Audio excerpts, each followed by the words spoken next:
उलटली तरीही छत्रपती शिवाजी महाराजांची कीर्ती आजही तशीच आहे। प्रियदर्शनी इंदिरा महिला मंडळ आणि जिजाऊ महिला मंडळ यांच्या संयुक्त विद्यमाने शिवजयंती निमित्त प्रतिभाताई गायकवाड यांच्या रसाळ वाणीतून छत्रपती शिवाजी महाराज आणि आजचा तरुण या विषयावर व्याख्यान संपन्न झाले आहे। शनिवार दिनांक 24 फेब्रुवारी 2024 रोजी कृष्णाई बँटेक हॉल छत्रपती संभाजी महाराज चौक या ठिकाणी हे व्याख्यान संपन्न झाले। 450 वर्ष उलटली तरीही छत्रपती शिवाजी महाराजांची कीर्ती आजही तशीच आहे। महिलांनी अंधश्रद्धेत न अडकता चिकित्सक बनले पाहिजे असे प्रतिपादन प्रतिभाताई गायकवाड यांनी या निमित्ताने केले। महिला मंडळाच्या अध्यक्ष पुष्पाताई काळे, चैतालीताई काळे, उपाध्यक्ष ऐश्वर्याताई सातभाई, सचिव प्रतिभा शिलेदार, स्वप्नजा वाबळे, नेत्रा कुलकर्णी, श्रीमती वर्षाताई गंगुले, माधवी वाघचौरे तसेच जिजाऊ महिला मंडळाच्या आरती शिंदे, पूजा देशमुख, रामेश्वरी जोरी, सीमाताई पानगव्हाणे, डॉक्टर सुमिता आदिक, डॉक्टर मंजुषा गायकवाड, विजया देवकर आदी महिला मंडळाच्या वतीने सदर कार्यक्रमाचे आयोजन करण्यात आले होते। परंतु मला खरंच कालिमाना या ठिकाणी सांगावं वाटेल, आदरणीय पुष्पाताई काळे आपल्यामध्ये बसलेल्या आहेत आणि एवढं सगळं असूनही कुठलाही गर्व नाही, कुठलाही अहंकार नाही आणि महिलांच्या प्रती एवढं प्रेम, एवढा आपलेपणा, महिलांनी स्वतःच्या पायावर उभं राहावं, फुटलेल्या संसाराला हातभार लागावा आणि त्यांच्या जीवनामध्ये त्यांनी उत्क्रांतीचा मार्ग अवलंबावा आणि यासाठी सतत धडपडत असणाऱ्या आणि 3 पिढ्यापासून आमदार पद हे त्यांच्या घरात आहे, बरोबर ना? 3 पिढ्यापासून म्हणजे आता त्यांचे पती, त्या सुद्धा सासरे त्यांच्यानंतर त्या स्वतः आणि आज मुलगा सासरे खासदार होते। वा याचा जोरदार त्यांच्या सासऱ्यांसाठी, त्यांच्या कुटुंबियांसाठी वापर, कारण ज्यावेळी कुटुंबाची भरभक्कम साथ असते ना त्याच वेळेस आपण कुठलेही सामाजिक कार्य करू शकतो। बऱ्याचदा असं होतं, काही महिलांना आवड असते, इच्छा असते, परंतु घरातून प्रतिसाद भेटत नाही, घरातून मोकळीक भेटत नाही, म्हणून त्या बाहेर पडून काही करू शकत नाहीत। पण ताईच्या घरातून सगळं त्यांना त्या ठिकाणी पाठिंबा आहे, सहकार्य आहे, त्या ठिकाणी प्रोत्साहन आहे आणि काहीतरी करण्याच्या त्यांच्या जिद्दीला घरातले सुद्धा मदत करतात, म्हणून ताई आज तुमच्यामध्ये बसलेले आहे। उगाच बसता येत नाही बरं का, एवढ्या मोठ्या व्यक्तिरित्या बसता येत नाही खऱ्या अर्थानं, पण तुमच्यामध्ये बसून तुमच्यातलेच एक होऊन तुमच्यासाठी कार्य करून त्या सतत धडपडीनं आणि जिद्दीनं, चिकाटीनं, आत्मविश्वासानं, प्रेरणेनं त्या कार्याला लागतात आणि ते कार्य यशस्वी करून दाखवतात। त्यांनी अनेक उदाहरणे या ठिकाणी मगाशी सांगितली। तो बाजारहाट असेल, बाजारहाट सुंदर, नाव काय आवडलं बरं का ते बाजारहाट, म्हणजे हाट म्हणजे पूर्वी बाजाराला हाट म्हणायची, आता तो शब्द प्रयोग होत नाही, पण तो पूर्वीचा शब्द, कारण संस्कृती आपण टिकवली पाहिजे बरं का, संस्कृती आपल्याकडून टिकणं गरजेचं आहे आणि तो हाट शब्द मला फार आवडला म्हणून बोलले। मी सांगत होते, गाडगे बाबा स्वतःच्या मुलाच्या मृत्यूनंतर सुद्धा त्यांनी कीर्तन चालूच ठेवलं। आता संपल्यानंतर त्यांनी पुढचा कार्यक्रम सगळा केला, परंतु सांगायचंय मला की इथं आलेला प्रत्येक जण जाणार आहे। मी सांगत होते, गाडगे बाबा गेल्यानंतर त्याच ठिकाणी त्यांना अंत्यविधी देण्यात आला आणि त्या ठिकाणी आम्ही त्यांची समाधी पण आहे, परंतु अंत्यविधी झाल्यानंतर माणसं येत होती, माणसं बोलत होती, अहो ते गाडगे बाबा कुणीकडे नेलं त्यांना, कुठे नेलं त्यांना, कुठल्या स्टेशनात नेलं, कोणत्या साईडला नेलं, येणारी माणसं विचारत होती आणि विचारत असणारी माणसं गाडगे बाबांना जिथं त्यांना अंत्यविधी केला त्या ठिकाणावर पोचत होती, त्या ठिकाणी असणाऱ्या राखेला हातात घेऊन स्वतःच्या मस्तकावर लावत होती आणि करता करता करता करता त्या ठिकाणी असणारी राख सुद्धा संपुष्टात आली। मला हे सांगायचंय, जिंदगी में आए हो तो ऐसा काम किया जाए कि मरने के बाद भी लोग शमशान में ढूंढते हुए आ जाए। स्मशानात सुद्धा आपल्याला सापडी द्यावं, कुठे नेलं त्यांना, कुणीकडे झाला अंत्यविधी, आपल्याला बऱ्या वेळेला बरे गेले असं कोणी म्हणू नये, यासाठी गाडगे बाबांनी स्वतःचं आयुष्य, सर्व आयुष्य त्या ठिकाणी समाजासाठी खर्च केलं। गाडगे बाबा पंढरपूरमध्ये 1 महिना राहून सुद्धा कधीही त्यांनी पंढरपुरातल्या पांडुरंगाचं दर्शन घेतलं नाही। ते म्हणायचे, पांडुरंगाला भेटायला आलेले वारकरीच माझा पांडुरंग आहे, त्यांची सोय झाली पाहिजे, त्यांना त्रास नाही झाला पाहिजे कुठला, त्यासाठी त्यांचा खंडाचा असायचा, सर्व प्रपंच असायचा आणि म्हणून गाडगे बाबांनी कधी देवाचं दर्शन घेतलं नाही, परंतु भजन मात्र सतत गायलं, गोपाला गोपाला देवकी नंदन गोपाला। त्या ठिकाणी दिवसभर गावातली घाण साफ करायची आणि रात्री कीर्तनाच्या माध्यमातून माणसांच्या मनातली, डोक्यातली घाण रांग साफ करायची हे गाडगे बाबांचं खूप मोठं कार्य आहे. आणि म्हणून आजही गाडगे बाबा म्हटलं की आपल्याला पुढचा शब्द आठवतो स्वच्छता अभियान. त्या स्वच्छता अभियानाकडे आपण लक्ष दिलं पाहिजे. आपलं घर साफ केलं, आणलेला कचरा शेजाऱ्यांच्या दारात कधी फेकायचा. ग्राम स्वच्छता आपण ठेवली पाहिजे. आपल्या घराची स्वच्छता आपल्याला जशी आवडते तसं बाहेरचं सुद्धा सुंदर असं त्या ठिकाणी आपला परिसर असला पाहिजे. आपण आपल्या घरातून सुरुवात करून अंगणापर्यंत, अंगणातून आपल्या गावापर्यंत, गावातून तालुक्यापर्यंत, तालुक्यातून जिल्ह्यापर्यंत आणि जिल्हे स्वच्छ होत होत आपला महाराष्ट्र स्वच्छ होईल. आणि महाराष्ट्रासारखे अनेक राज्य स्वच्छ झाले तर आपला भारत देश स्वच्छ झाल्याशिवाय राहणार नाही, सुजलाम सुफलाम झाल्याशिवाय राहणार नाही. त्यासाठी आणखी एक गोष्ट, पर्यावरणाचं रक्षण आपण केलं पाहिजे. आपल्या दारामध्ये अनेक प्रकारची झाडं आपण लावली पाहिजे. फुलांची असतील, फळाची असतील, सावली देणारी असतील. कुठली झाडं बरं जाऊ द्या, नका लावू ही पण झाडं, पण अशी 2 तरी झाडं लावा. किमान आपण गेल्यानंतर आपल्या चितेचं सरपण विकत घ्यावं लागणार नाही, एवढे तरी झाडं तुम्ही लावा. नाही कारण हे बाल शिवांना बाळ कडून अशा जिजाऊंनी पाजलं होतं.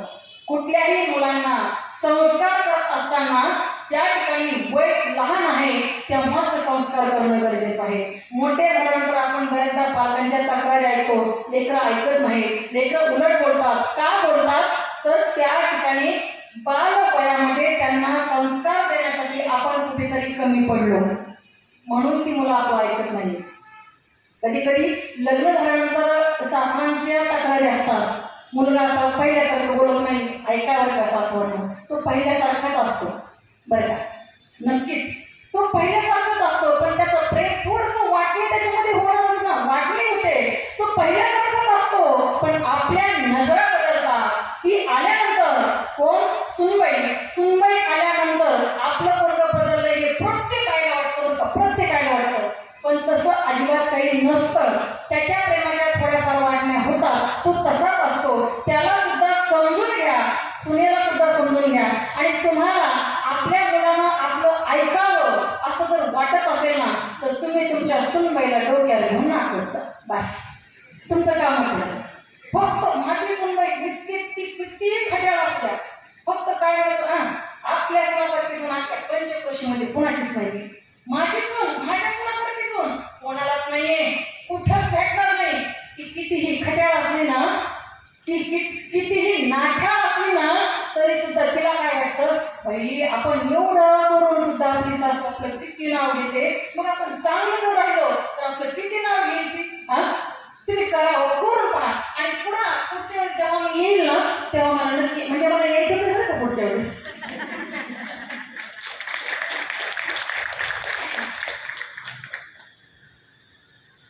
छोट्या छोट्या गोष्टी असतात बरं का. जीवन फार सोपं हो, जीवन फार सुंदर आहे. जीवन जगताना कधी हसावं लागतं तर कधी रडावं लागतं. बघा, जीवन जगताना कधी हसावं लागतं तर कधी रडावं लागतं. कारण सुंदर धबधबा बनण्यासाठी पाण्यावर सुद्धा उंचावरून पडावं लागतं, उंचावरून पडावं लागतं. उंचावरून पडल्याशिवाय तो धबधबा सुद्धा सुंदर होत नाही.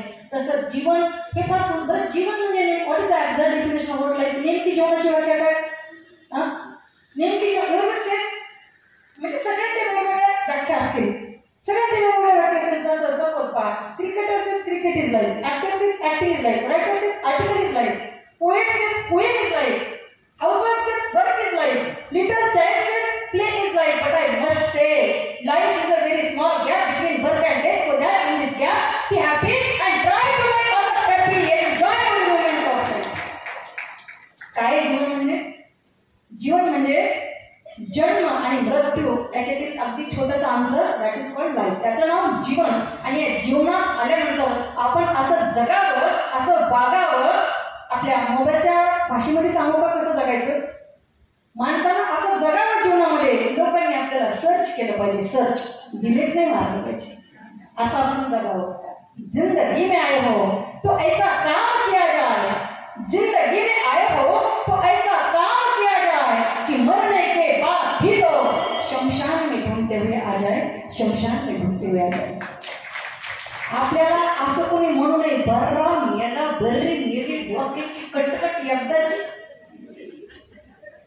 असं कुणी आपल्याला म्हणू नये माणसाचं जगणं असं असावं बरं का. माणूस गेल्यानंतर गाडगे बाबा गेले तेव्हा जेव्हा त्या ठिकाणी त्यांना जायला ना अमरावती जिल्ह्यामध्ये त्यांची समाधी आहे, त्यांनी सांगून ठेवलं होतं मी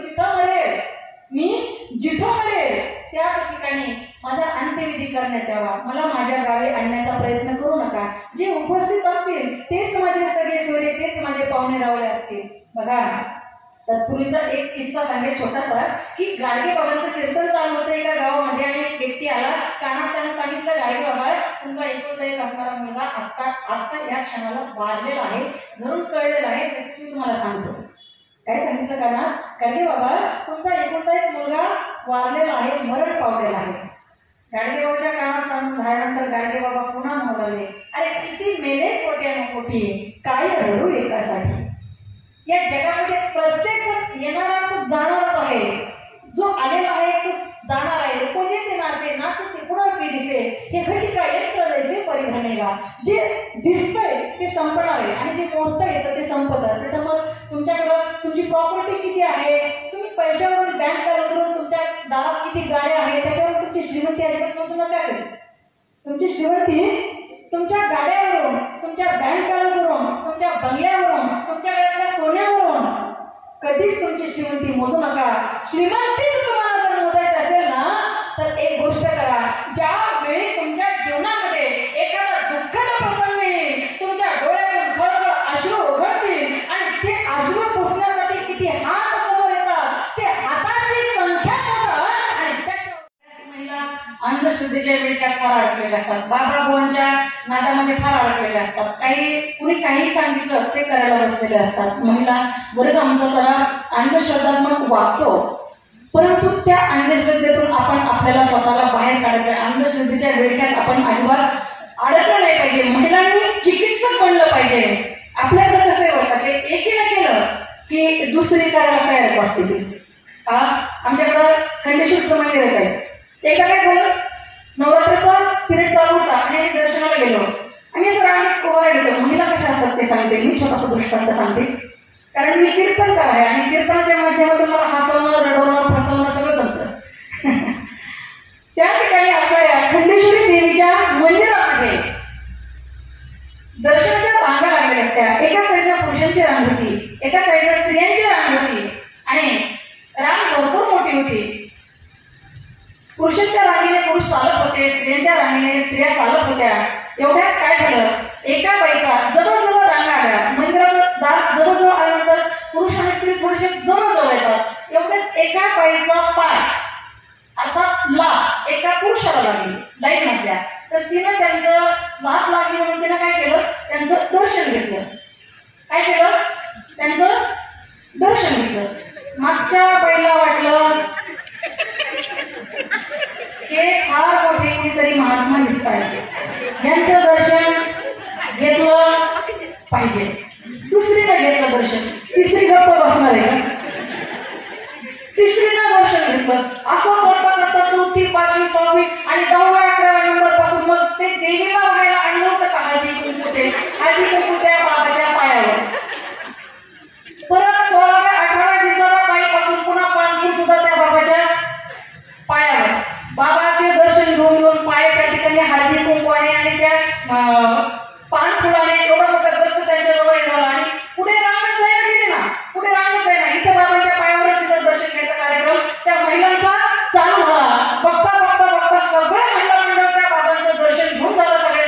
सगळं महिला मंडळ दर्शन घेत होतं, पानफूल वाहत होतं, हळदी कुंकू वाहत होतं, काय काय आणलेलं त्याच्या पायावर वाहत होतं, पेढा बर्फी काय असेल ते त्या पायावर वाहत होतं. बाबा आता घाबरला, बाबा आता थकला, त्या पुरुषाला काही कळलं नव्हतं. आता काय करावं, मागे आणखी एवढी मोठी रांग दिसते आणि त्याला वाटतं आता एवढी मोठी रांग आपल्या जवळ येणार आणि आपल्या पायाचा.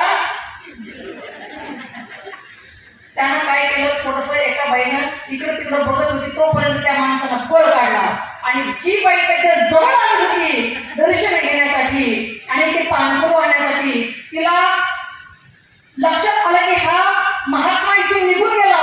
ती मोठमोठ्या रडवाली, बाई मीच काय पाप केलं होतं, मला कसं दर्शन झालं नाही, आता काय करू, आता काय. आता एवढं म्हणेपर्यंत तिच्या मागं होती ती त्या बाबाच्या मागे पळाली.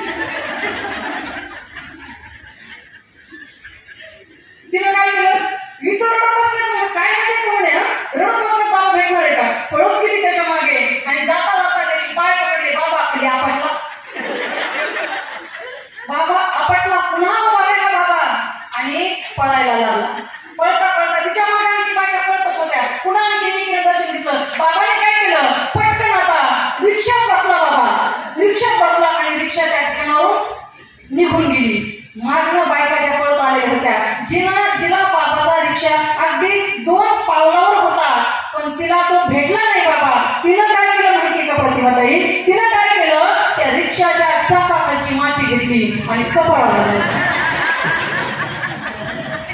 महिला मंडळ आहे. तिनं त्या रिक्षाच्या चाकाखालची माती घेऊन कपाळाला लावली. ती स्त्री तिच्या पुढे जाणार, ती तर तिच्यापेक्षा हुशार होती, ऐका ताई. तिनं ती माती घेतली आणि डायरेक्ट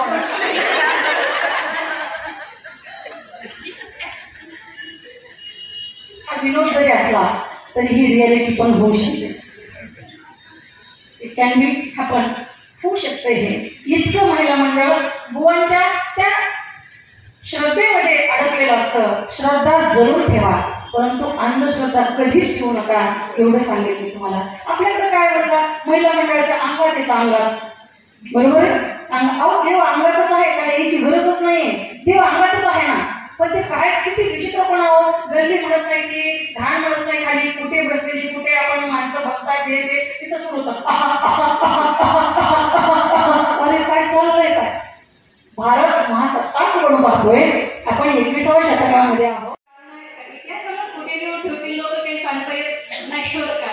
परंतु काय सांगत होते मी, छत्रपती शिवरायांनी स्वतःच्या आयुष्यामध्ये फक्त अफजलखानाचा वधच नाही केला, फक्त शाहिस्तेखानची बोटच नाही छाटली, तर छत्रपती शिवाजी महाराजांनी काय केले. छत्रपती शिवाजी महाराज नेमके कसे होते हे युद्धाच्या पलीकडे जाऊन आपल्याला पाहावं लागेल, लढाईच्या पलीकडे जाऊन पाहावं लागेल आपल्याला. फक्त युद्धापुरतं, लढाईपुरतं, मारण्यापुरतं ढाल तलवार हे एवढ्या पुरते शिवाजी महाराज आपल्याला माहीत असणं गरजेचं नाहीये, तर सर्वांगीण शिवाजी महाराज आपल्याला माहीत असणं गरजेचं आहे. छत्रपती शिवाजी महाराजांनी जे की आज मी करते आहे, माझं बोलणं संपलेलं आहे आणि 5 मिनिट फक्त मी आणखी घेते एक्स्ट्रा. खऱ्या अर्थानं छत्रपती शिवरायांचं कार्य शेतकऱ्यांसाठी होतं. जगातली पहिली बँक माता जिजाऊ आहे, ज्यांनी शेतकऱ्यांना, कष्टकऱ्यांना त्या ठिकाणी अवजारं वाटले, शेती बहाल केली, शेती दिली, अवजारं वाटले, त्यांना मदती केल्या. राजमहाल जो त्यांनी पुण्यामध्ये बांधला, लाल महाल, त्या ठिकाणावरून पुन्हा एकदा बसवलं. गाढवाची पहाड, त्या ठिकाणी नांगर फिरवलेला होता, त्या ठिकाणी छत्रपती शिवरायांच्या हाती सोन्याचा नांगर देऊन ते पुन्हा वसून घेतलं. सगळ्या गोष्टी शेतकऱ्यांना, कष्टकऱ्यांना, कामगारांना जिजाऊने पुरवल्या. म्हणून म्हणते जगातली पहिली बँक जर असेल कोणती, तर ती मासाहेब जिजाऊ आहे. बिना व्याजानं मासाहेब जिजाऊनं हे दान देणारी बँक ही पहिली जिजाऊची बँक आहे, अर्थात जिजाऊ आहे. छत्रपती शिवरायांना सगळ्यांना सोबत घेऊन त्या ठिकाणी कुणी गोरगरीब असतील, कुणी चांगली असतील, कुणी अतिश्रीमंत असतील, कुणी गडगंज श्रीमंत असतील, सगळ्यांना एकत्र करून, सगळ्यांना एकत्र घेऊन सगळ्यांसोबत शोभा जेवले, सगळ्यांची शिदोरी शोभाने खाल्ली. आणि तसा आजचाही राजा असावा, सगळ्यांना सोबत घेऊन चालणारा. छत्रपती शिवरायांनी स्वराज्य घडवत असताना अनेक मातब्बर सरदार जोडले. त्यामध्ये तानाजी मालुसरे रायबाचं लगीन नंतर लावलं, पण त्या कोंडाण्याचं लगीन लावायला तानाजी गेला. आधी लगीन कोंडाण्याचं आणि मगच रायबाचं कडायला होता माझा तानाजी. पण गेलेला तानाजी, कोंडाण्याचं लगीन लावायला गेलेला तानाजी रायबाचं लगीन लावायला वापस आलाच नव्हता. छत्रपती शिवरायावरून कुरुंडी करून टाकणारे मावळे तत्कालीन समाजामध्ये होते. आणि आजही छत्रपती शिवराय संभाजी महाराजांच्या नावावर जीव देणारे मावळे आजही हयात आहेत, आजही आहेत. याचा सुद्धा आपल्याला गर्व असला पाहिजे. ती का आहे, तर छत्रपती शिवरायांचं व्यक्तित्व, दातृत्व, नेतृत्व आणि व्यक्तिमत्व तेवढं मोठं होतं. म्हणून आजही शिवरायांच्या नावावर जीव देणारी माणसं आपल्याला भेटतील, नवल अजिबात त्याच्यामध्ये नाही. आणखी सांगेल पुढं की छत्रपती शिवरायांनी एवढ्या लढाया केल्या, हार मानली नाही, हार मानायची नाही. जीवनामध्ये दुःख येतात, वेदना येतात, संकट येतात, पण प्रत्येक संकटाला, दुःखाला, वेदनेला सामोरं गेल्याशिवाय आपल्याला कळत नाही. Life is a challenge, accept it. आणि म्हणून ते जीवन आहे ना, आव्हान आहे, ते आव्हान आपण स्वीकारलं पाहिजे. आणि स्वीकारत असताना ज्या गोष्टी करणं अत्यंत गरजेचं आहे त्या गोष्टी आपण कधीच टाळायला नाही पाहिजे. आपल्याकडे पैसा असेल दान करा, आपल्याकडे वेळ असेल श्रमदान करा, आपल्याकडे ज्या काही गोष्टी असतील, एखाद्या गरीबाच्या मुलाचं मुलीचं लग्न एखाद्या श्रीमंतांनी लावून दिलं तर तो देवाला कधी आठवणार नाही, पण त्या माणसाला कधीच विसरणार नाही. त्या गोष्टी आपण केल्या पाहिजेत. आपल्याकडे जे आहे ते वाटलं पाहिजे, कारण वाटल्यानं वाढत जातं. नदी देत राहते म्हणून ती वाढत जाते. अडथळे येते तिच्यामध्ये, ती सगळ्या अडथळ्यांना सुद्धा घेऊन जाते. मध्ये असणारे खास खळगी ती भरून जाते. ती म्हणत नाही की खड्डा पाहते नाही म्हणत ती. ऐका ना, या गोष्टी छोट्या छोट्या गोष्टी असतात, त्याच्यावर आपण कॉन्सन्ट्रेट जर आपण झालो ना, आपल्या लक्षात येते की जीवन जगल्यानंतर किती आनंद आहे जगताना जीवनाचा. पण काही माणसांना असे तोंड करून बसतात, अनाथ असतात, त्यांना विनोद झाल्याला कळत नाही, त्यांना त्या ठिकाणी करून स्वरही कळत नाही, त्या ठिकाणी माणसं रडतायत तेही कळत नाही, माणसं हसतायत ते अनुष्य असतात.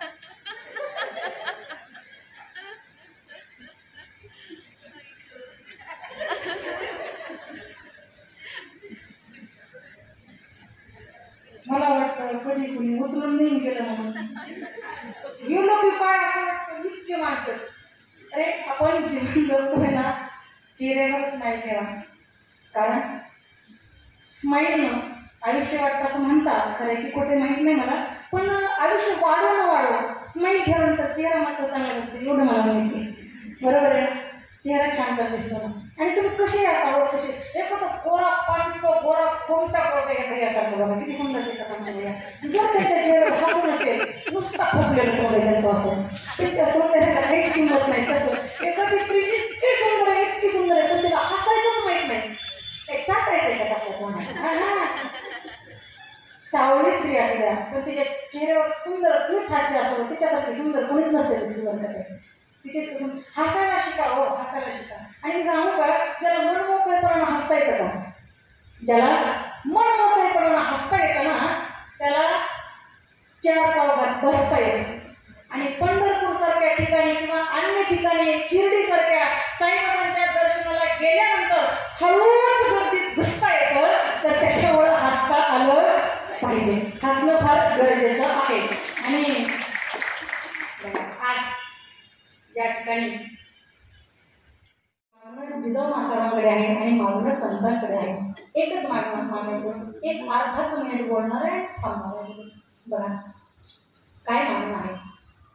आपण पुढचा जन्म आपल्याला भेटेल ना भेटेल माहीत नाही, असेल तर कशाचं असेल कशाचं नसेल माहीत नाहीये, म्हणून मागणं मागायचं. हे देवा देवा, जर दगड झालो तर सह्याद्रीचा होते, जर दगड झालो तर सह्याद्रीचा होते, जर माती झालो तर रायगडाची होते, जर तलवार झालो तर भवानीची होते, आणि पुन्हा पुन्हा माणूस म्हणून जन्माला आलो ना, पुन्हा माणूस म्हणून जन्माला आलो ना, तर छत्रपती शिवरायांचा मावळाच होते, छत्रपती शिवरायांचा मावळाच होते, छत्रपती शिवरायांचा मावळाच होते.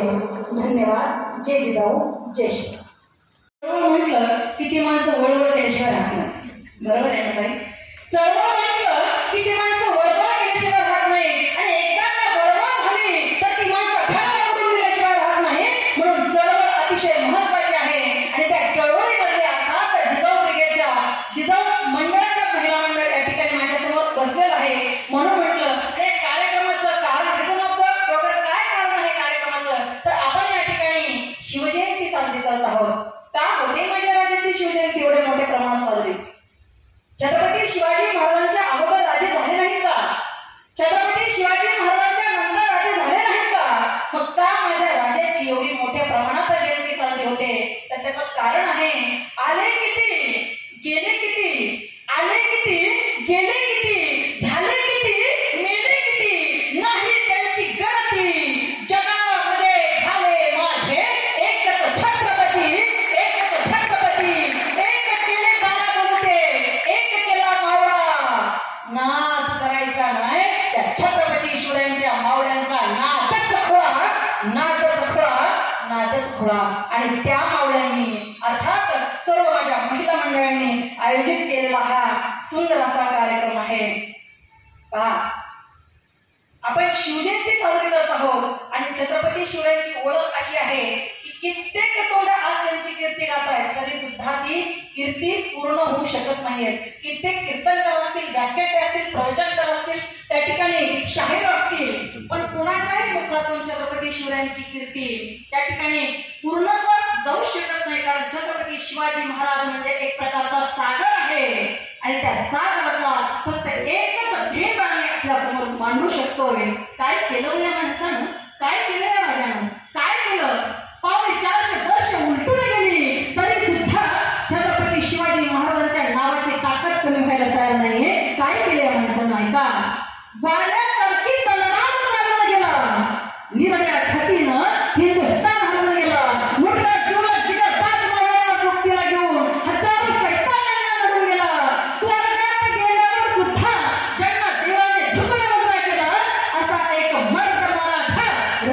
शुभा होऊन गेला, राजा शुभा होऊन गेला, राजा शुभा होऊन गेला.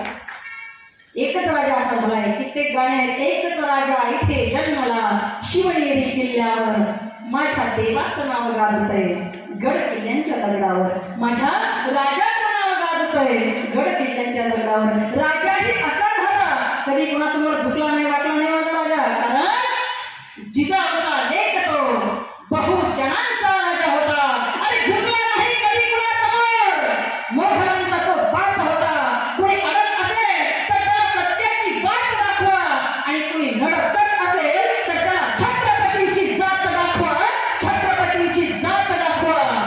जातीवर बोलते म्हणजे मराठ्यावर बोलायचं किंवा मराठा समाजाचा आदर करायचा आणि इतर धर्माचा किंवा जातीचा अनादर आहे असं अजिबात नाहीये. कारण माझ्या शिवरायांना सुद्धा कुठल्याच जातीचा अनादर नव्हता. अरे कुराणाची प्रत सुद्धा एका वेळेस सापडली ना, ती तेवढ्याच आदराने ती मुस्लिम बांधवापर्यंत पोचविली जायची. एवढा माझा राजा महान आणि मोठा होता. त्याला आपण जातीमध्ये कैद करणं हे सुद्धा चुकीचे होतं. जातीमध्ये अजिबात आपण म्हणतो हा राजे कोणाचे, मराठ्यांचे, महात्मा फुले माळ्याचे, आणखी आंबेडकर दलितांचे. अजिबात नाही. महामानवांना आपण जातीमध्ये अजिबात वाटून घेता कामा नये, जातीमध्ये वाटून घेता कामा नये. आणि म्हणून छत्रपती शिवरायांनी कधीही कुठलाही तह स्वतःच्या फायद्यासाठी केला नाही, कुठलीही माघार स्वतःच्या फायद्यासाठी घेतली नाही. कारण गणिमी कार्य अनेक केले. म्हणून असं म्हणावं वाटेल मला, शेर कभी बिकते नहीं, शेर कभी बिकते नहीं, कुत्तों के बाजार में और बिकने वाले टिकते नहीं, कुत्तों के दरबार में, कुत्तों के दरबार में बिकने वाले शेर कभी टिकते नहीं है यहाँ.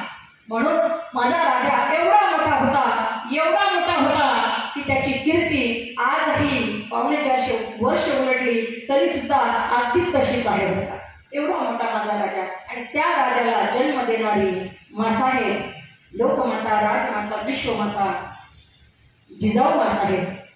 आणि खऱ्या अर्थानं मला म्हणावं वाटेल, जिजाऊ नसत्या तर आज आपण असं एकत्रित बसलो नसतो. जिजाऊ नसत्या, छत्रपती शिवाजी महाराज नसते तर आज आपल्याला पुन्हा पुढे तरी मुजरा करावा लागला असता आणि विचारावा लागला असता हुजूर हम जरा. आज आपण इथं प्रतिभाताई गायकवाड यांचं व्याख्यान ऐकायला आलेलो आहोत.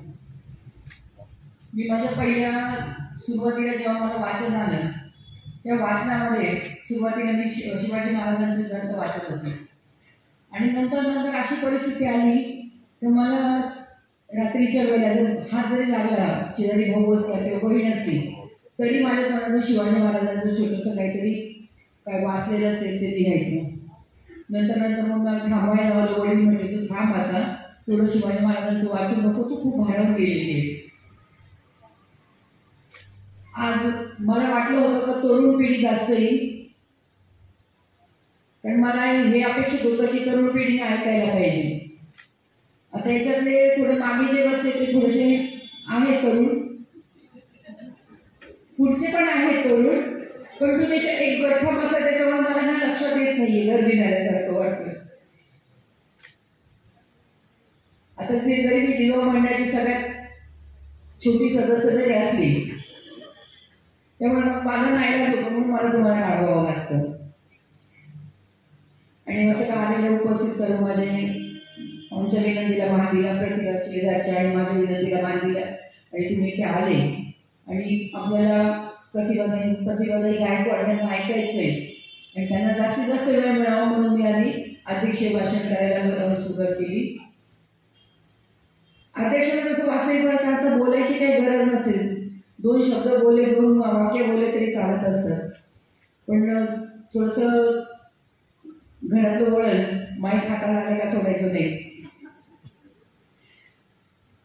आता माझी तर सगळ्यांना इथे माहिती आहे आणि तुम्हाला प्रतिभाताई शिलेदारांनी सांगितलं असेल माझी माहिती. त्याच्यामध्ये माईक आला का थोडा वेळ सोडायचा नसतो म्हणून मी थोडंसं जरा 1 मिनिट जास्त बोलते. आज व्हॉट्सअपच्या माध्यमातून किंवा फेसबुकच्या माध्यमातून, आता इंस्टाग्रामच्या माध्यमातून आपल्याला शिवाजी महाराजांची भरपूर माहिती मिळते. पण ज्या वेळेला आपण प्रत्यक्ष कोणाचं तोंडच नाही ऐकतो ती माहिती ऐकताना किंवा त्यांच्यावरचे आधारित पिक्चर वगैरे पाहतो, ते पिक्चर पाहताना जे आपल्याला रोमांच उभे राहतात त्याचा आज तुम्ही अनुभव घेणार आहेत असं मला वाटतंय. आणि हे रोमांच आपल्या अंगावर उभे राहिल्यानंतर आपल्याला कसं वाटतं ते तुम्ही नंतर स्वतः आपल्या ग्रुपवर, जिजाऊ मंडळाच्या ग्रुपवर टाका. म्हणजे सगळ्यांना ऐकायला, प्रत्येकाला ऐकायला मिळणार नाही, पण प्रत्येक जण वाचून घेईल. यांना असं वाटलं, त्यांना तसं वाटलं. तर मला तर त्या आल्या आणि त्या असं बोलणारे म्हटल्यानंतर माझ्या अंगाला केव्हाचे रोमांच सुरू झालेले. त्यामुळे मी आता थांबते, तुमची सर्वांची रजा घेते. धन्यवाद. जय जिजाऊ, जय शिवराय.